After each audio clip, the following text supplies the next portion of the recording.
I want to welcome you to unleash the power of your soul's yearning and embark on the future filled with boundless possibilities. Your path to greatness awaits you. What is the yearning? What is our soul's yearning and where does it come from and how do we find it? How do we know what a yearning truly is? We've been taught all sorts of things about goals, positive mindsets, but does it really address what our soul is here to do? Hello, my name is Carol Wozniak, and I am the CEO and creator of the Doula Family Legacy family business. We have a midwifery and doula practice since 1980. Sadly, in October of 21, my daughter, the midwife of our practice, passed away. And we served over 4,000 families, delivered 1,200 babies. We had an unwed mom's ministry in our home for 20 years. We're the host of the largest birthing community on LinkedIn for midwives, doulas, OBGYNs, and other practitioners. I'd like to welcome you to today's training, our masterclass. The most important part of who you are and why you're here is in your story, your experiences, your yearnings. We all have yearnings, but they've not been identified until today. These yearnings are so important. They give you directions of where you want to go, what you want to do, what's important to you. Whether we're aware of them or not, we will act out our yearnings, our yearning to be seen or to be heard, to be understood. They begin the moment you arrive on planet Earth.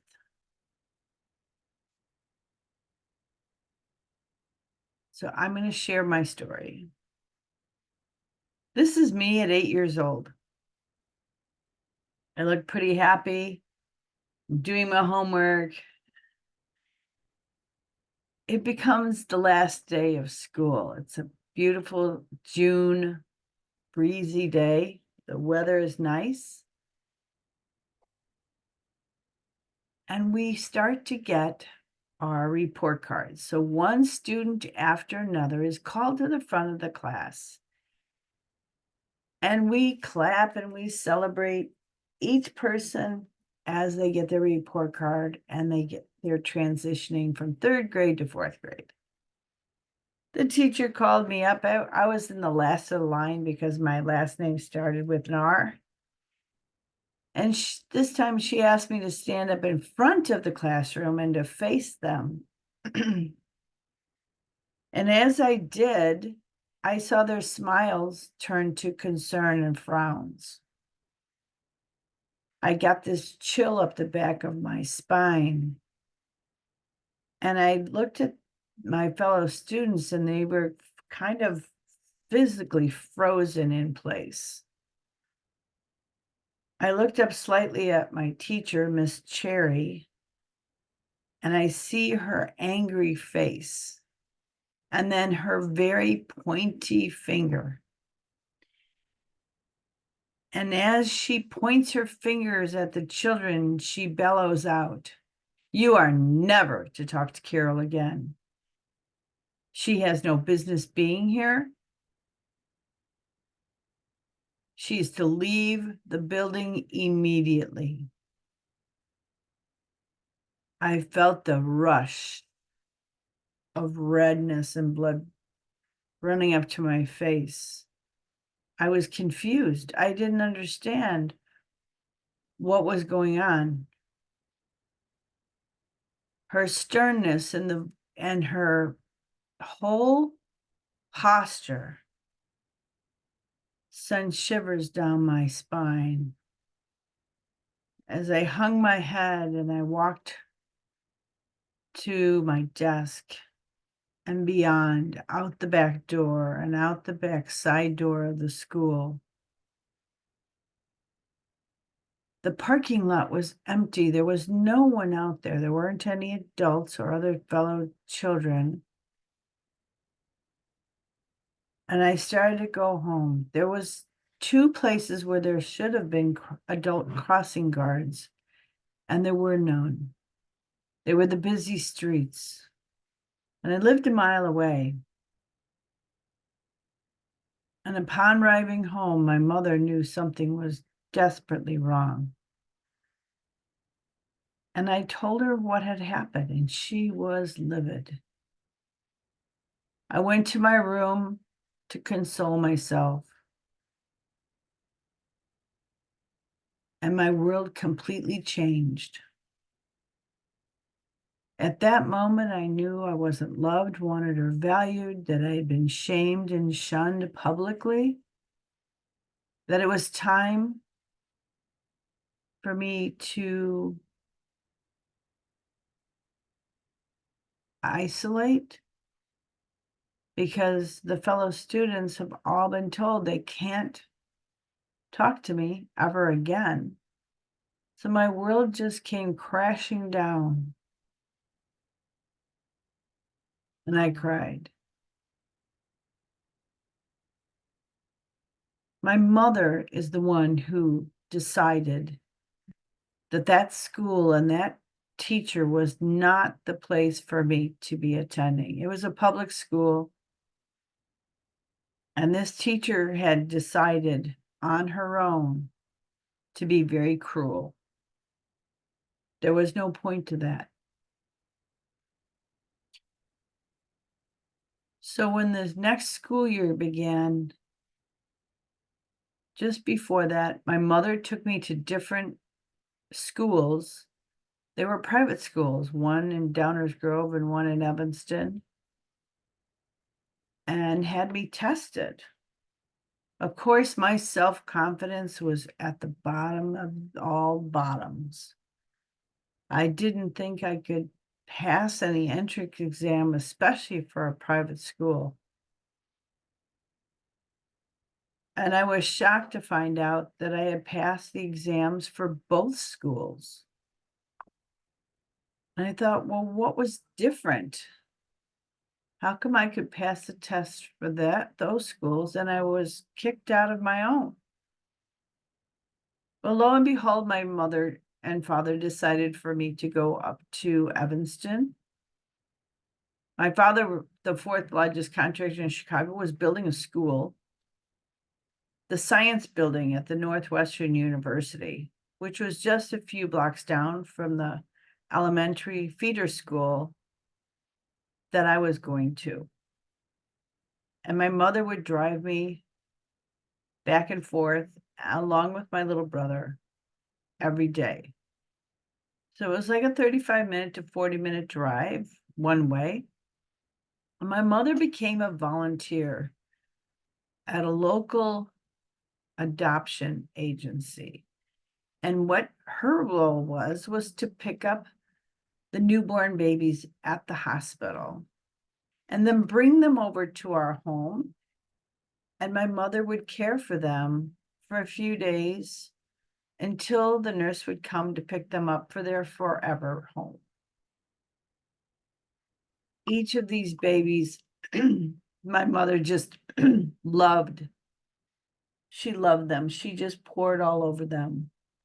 One day, I got out of school early, and my mother got a call that there was a baby ready to be picked up. And so we went to the hospital to pick up this baby.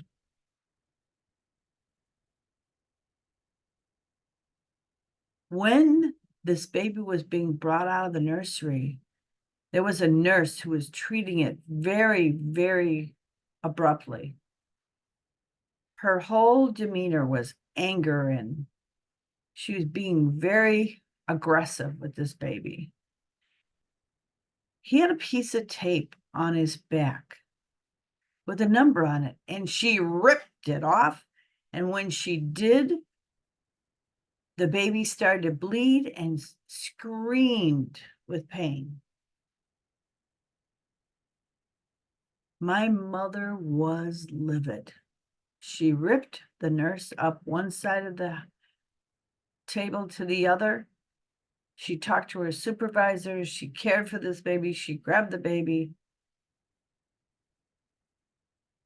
And we left the hospital.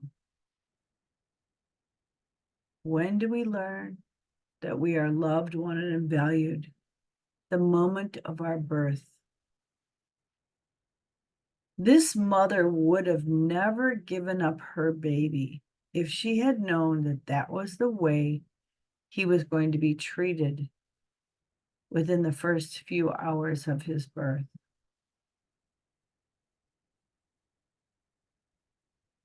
This baby back at that time, there weren't any car seats. And so I was carrying the baby in my arms in the front seat as we were driving home. And the baby didn't have any life force, energy, or sparkle in his eyes. They were dull and lifeless. And you could tell that this baby did not feel loved, wanted, or valued.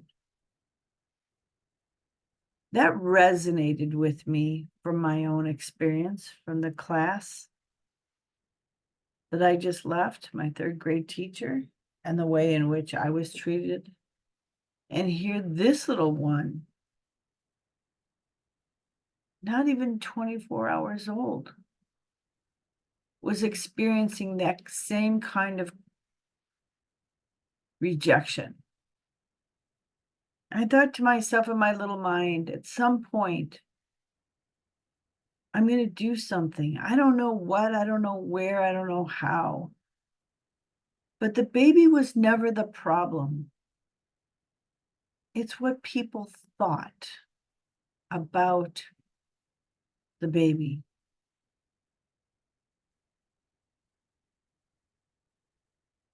So when or where have you felt or thought that you weren't loved, wanted, and valued, or seen or heard or understood, or that you made a difference? What is your story? Have you noticed, whether it's in a relationship with your family members or a coworker or your boss or a client, where you thought you hit the mark? For some reason, you thought you communicated so well that they completely felt your intention. Think about this. In the birth world, this is really important. This has been something that I teach my Doulas students and I give to my clients. There is a list of yearnings. I have over 50 some yearnings on the list, because I don't want to guess at what was important to them. So I give my clients and pretty much anyone who's interacting with me this list. There's 2 pages. I want to really meet their yearnings. So I ask them to pick out 3 yearnings. In my situation, it might be with a laboring mom, and also for my students. What are the 3 most important yearnings for this experience? To be safe, to be secure, to connect, to bond, to trust, to satisfaction? What about to love and to care for, respond to others, or nurture, to love? What about to relate, to see or be seen, to know or be known, to connect, to be known and understood, to see or hear or know others, to feel felt or to empathize, to have my existence appreciated? How many times have we had that yearning for ourselves and it didn't happen? Or what about to be loved or to love, to be affirmed, appreciated, to be cared for, to be respected, to express my existence, a sense of self and my potential, to express fully, to learn, grow, and develop, to be separate and have an identity, to create, to influence or excel, to fulfill my potential, to have a sense of mattering, to matter, to be valued or to value, to contribute, to do what I came here on earth to do, to make a difference, to please God, to fulfill our purpose, unfold my destiny, to be remembered, to leave a legacy, to leave the world a better place for being here on earth. Or what about to exchange and be connected with others, to belong, to connect, to matter, to be close, to communicate with others, to communicate with, to commune with others, to make a deep contact with another, to be intimate, to be connected to something greater than ourselves, to be connected to something bigger than myself, to feel connected to greater whole, to be one with all, to know God and the Creator, for union for all, to know thyself. Finding our 3 top yearnings and checking them off means that we then know what our anchor point is. If, for example, we have a client and we don't know one of her first yearnings is to feel safe and secure, and yet someone else is presenting different ideas that threatens that in her mind, will she feel safe with you if you're the one making that suggestion that's beyond her boundaries? What about being seen or heard, and yet she's just unvalidated by the practitioners or the care providers, and don't give her a say in the type of care she's getting before, during, or after delivery? Look to see how you can meet your own yearnings. When we know this list, we can say, for example, I want to be seen and I want to be heard. What can I do to take that responsibility to meet my own yearning, to be seen and to be heard? Maybe it was to call a friend or to write a letter. That is something that you can do to meet your own yearnings. What would it feel like or look like and walk in life knowing your soul's yearnings are being met? How would that make you feel? Every day, you have the opportunity to experience the deepest core yearnings and to meet them and fulfill them. If you had a child who had known these yearnings, when you had children, would your experience have been different growing up? If you understood and someone communicated to you, honey, I understand you want to be seen and heard, would that have made a difference for you? Are you willing to meet your own yearnings, to learn these yearnings, and possibly add some of your own if they're not listed here? These yearnings, when you look at a client or your children, they might be acting out to be seen, to be heard,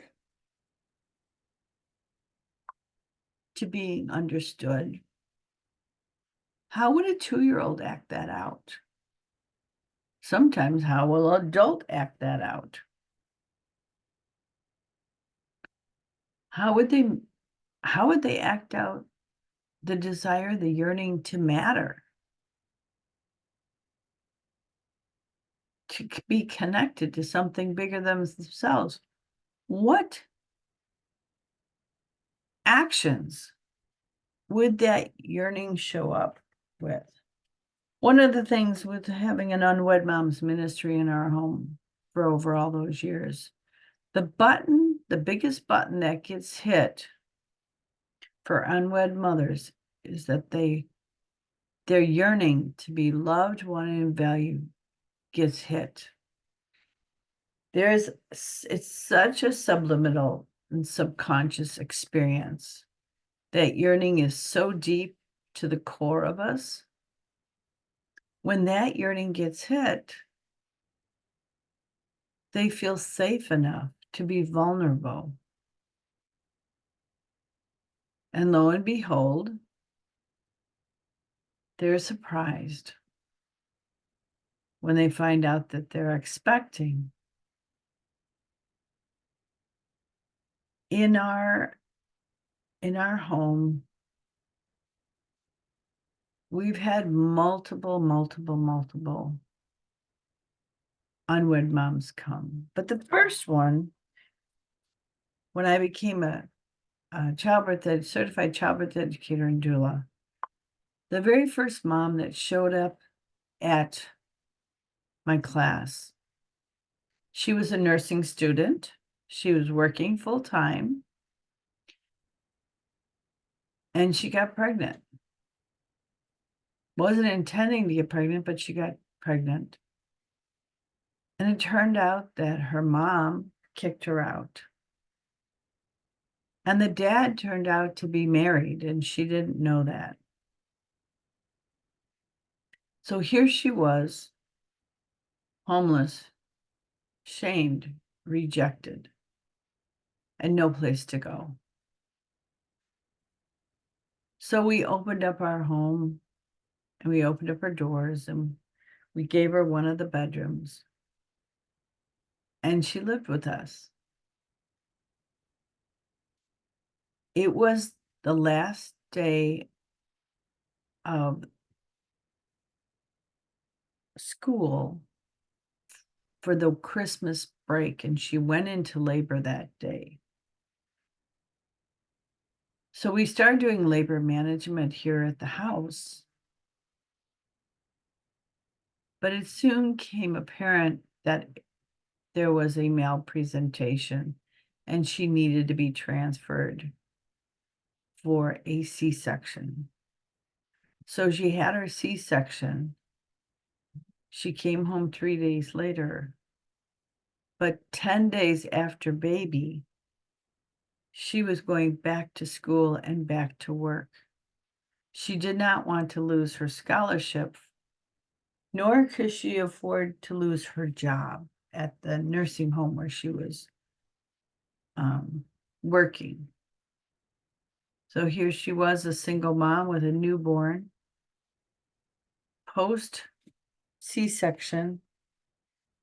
She wasn't even released to go back.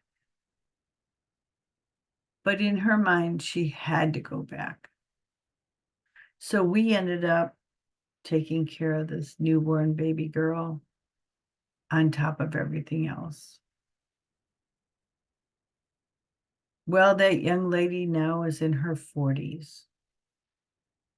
She's highly successful. The mom did get her nursing degree. And she did become the director of this nursing home where she was working. Ultimately, it worked out. There were other two moms, and all the babies went and were with their moms, except for two. And those two babies that were adopted out knew their moms. And the one mother became her daughter's and her adopted sister's godmother for both of them. She was the babysitter and the travel companion with the family. The other mom had an open adoption, letters and pictures and things. So here these are. When this little baby that I shared with you earlier had such a contrasting experience right off the bat. And I thought, what could I do? The life experience that I had with this little one, understanding that life is so precious. This little baby did nothing to cause harm to anyone, but someone caused harm to it. And the way that I have taken that life lesson, not knowing it was going to be the trajectory of my whole life, pretty much my whole life. Because with my 6 daughters and 2 sons, they've all helped out at births. The women were staying here, and so my oldest, who ultimately became the midwife of the family, started doing labor support when she was 8 years old because the women were living in our house. It was normal to do labor management for laboring moms. And there was one day that this unwed mom came to my home. Her mother, who had been an unwed mother herself, was so angry, just so angry that her daughter was expecting. And she had tried taking her daughter to get an abortion 3 different times. For whatever reason, either the offices weren't open, whatever reason, this little one, they missed the window. And she was going to do a home birth, and she was going to do the home birth at our home. And so she was under midwifery care. And the day she went into labor, it was a couple weeks a little early. She could deliver. She was 37 weeks. That wasn't the issue. The issue is that my daughter and I were out of town and my other children were home.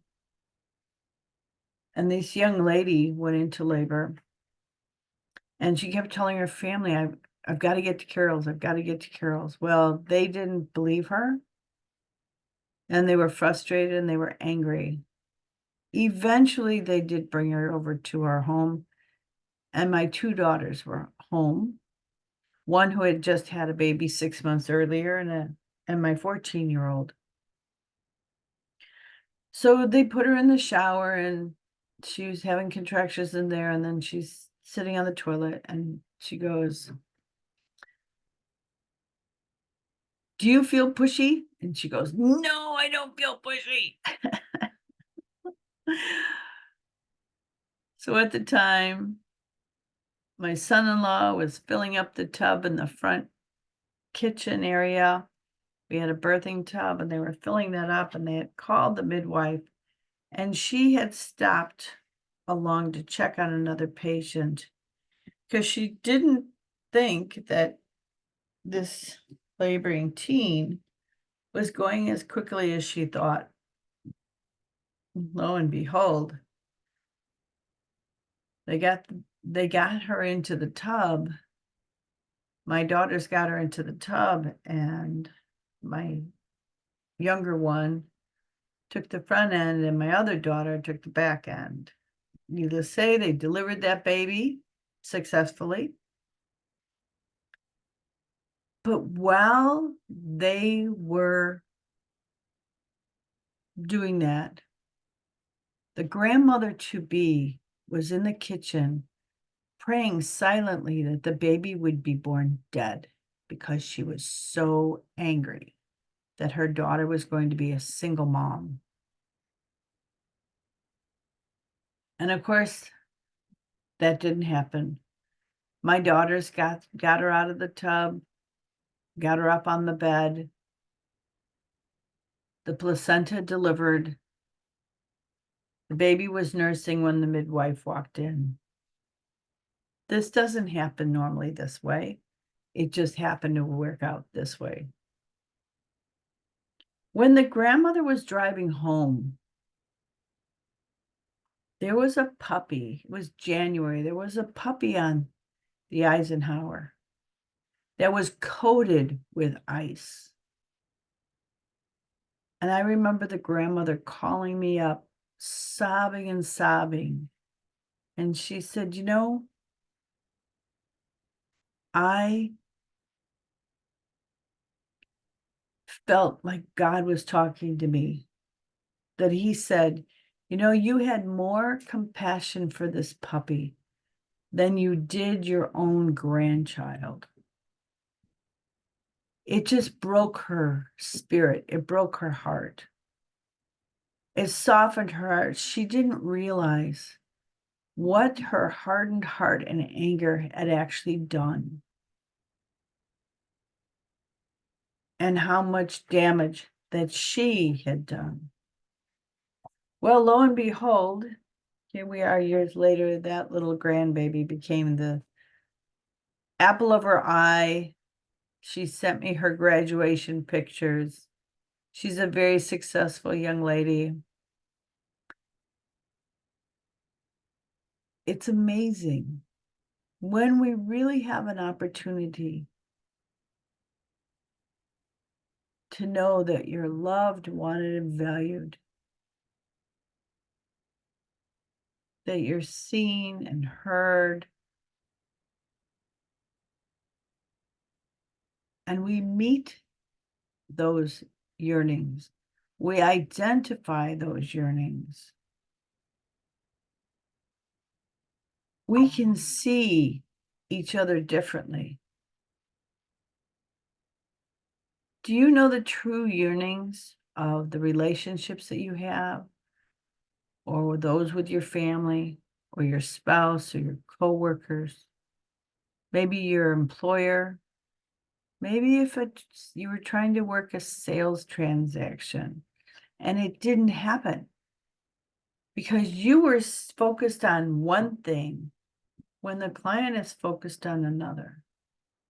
What about when you're prospecting or you're providing customer service and you can't figure out why they don't appreciate the customer service you're providing? The challenge might be is you're not hitting the right yearnings. That happens all the time in relationships. But if we know our own yearnings and we understand the yearnings list, what transpires is that we can read people's body language. We can read their responses differently. We can observe them. So if you're, for example, a child, the child is 2 years old and acting out. And what we would think is a temper tantrum is really a way that they're communicating my yearnings are not being met, and I don't know how to tell you. But by their actions, we can see that they need to be heard or understood or be loved, to feel safe. The value of the yearnings list will change the game for any business, for any relationship, for any communication that you have.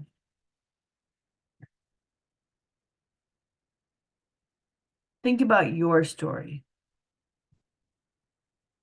When or where have you felt or thought that your yearnings either weren't met or you had no clue on how to meet theirs? Your story is the most important story. That's where the lesson is, and how to meet your own yearnings. If you're interested in learning more about the yearnings and how it can play a role in your business or with your patients or clients or customers, reach out to us. Reach out to me, Carol Wachniak at doulafamily.com.